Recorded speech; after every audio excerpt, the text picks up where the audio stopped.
Zone 2 training, you've probably heard the hype. Is it as good as it's been cracked up to be? Let's find out. My name is Jack from Box Nutrition and Performance, and I help the everyday athlete improve their performance and their body composition through metabolic testing. And today I'm going to be talking about Zone 2 training. What is it? What are its benefits, if there are any? And how can you factor it into your program? So what is Zone 2 training? Zone 2 is essentially a specific intensity that is characterized by, say, easy to moderate type of training that you can do continuously. So we're talking slow jogging, swimming, cycling, cross-training, if that's a word. And there's a growing body of research that's showing that Zone 2 can be really powerful at improving lots of different markers of fitness, of performance, of health, and even fat loss as well. But what are those benefits? Number one is that it can increase your VO2 max. And the way that it does that, it really is a powerful stimulus for your slow twitch fibers, where what it's going to do is it's going to signal to your body to create more mitochondria. Now, what this simply means is that your body is able to take on more oxygen and convert more carbohydrates and fat to energy using an aerobic pathway. So if you can create more energy using oxygen, this means there's going to be less byproducts. So you can essentially run or cycle or swim for longer without fatiguing. So it's going to get you fitter. And one of the main benefits is it's easy.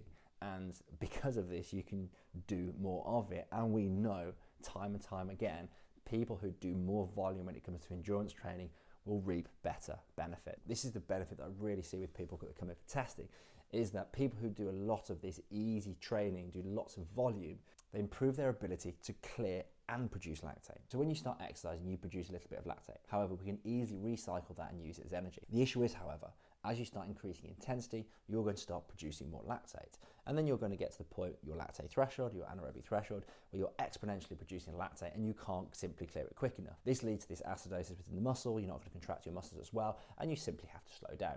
The ways that you can counter that is, one, by producing less, and two, by being able to clear more. You produce less by using fat as a fuel. Carbohydrates are great for energy production. They're very efficient. There's less process involved and there's not much oxygen used. However, the issue with this is that you're going to produce the lactate. So if you can't clear it, this is where you're going to slow down. If we can delay the point at which we start using more carbohydrates for fuel, we also delay the point that we produce as much lactate. So this is the real benefit of being able to use more fat as fuel. And we improve that by doing more Zone 2 training. The other benefit is that you're able to improve your clearing ability. By targeting your slow twitch muscle fibers with this easy training, you're able to increase the number of transporters which take that lactate and convert it to more energy. So we know there's lots of benefits. However, how do you actually find this Zone 2 intensity? There's three main ways that we use. Number one, the gold standard way is through metabolic testing. Number two is through the conversation test. And number three is through a calculation and a field test. Metabolic testing involves using a step or ramp test where we're looking to find a first threshold.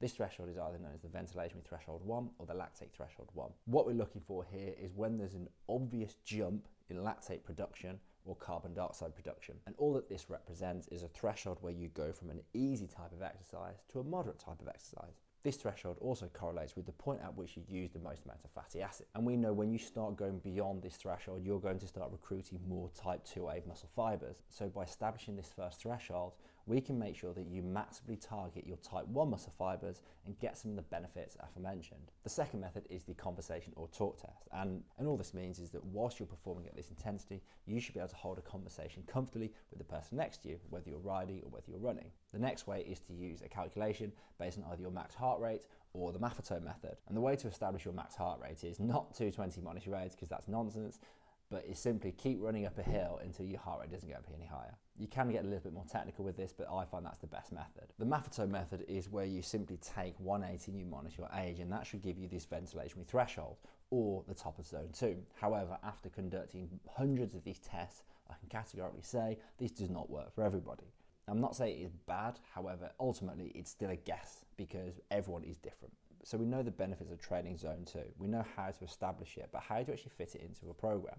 Now we know to get the most benefits from this type of training, we really need to increase the volume. The more volume or the more hours spent at this intensity, the more benefits you're going to get. However, obviously this is going to be dependent on your fitness levels and also how much you can actually do. So ideally, we need to do a minimum of 30 to 40 minutes 3 times per week. However, if we can take that up to an hour, that's going to be even better. What I also see is that people who do this type of training more frequently see better results than someone who does a huge session, say, at a weekend. So my advice, if you can get 30 to 60 minute Zone 2 sessions per week, that's going to be far more beneficial than doing one 3-hour ride at the weekend. don't think this zone 2 is the be all and end all.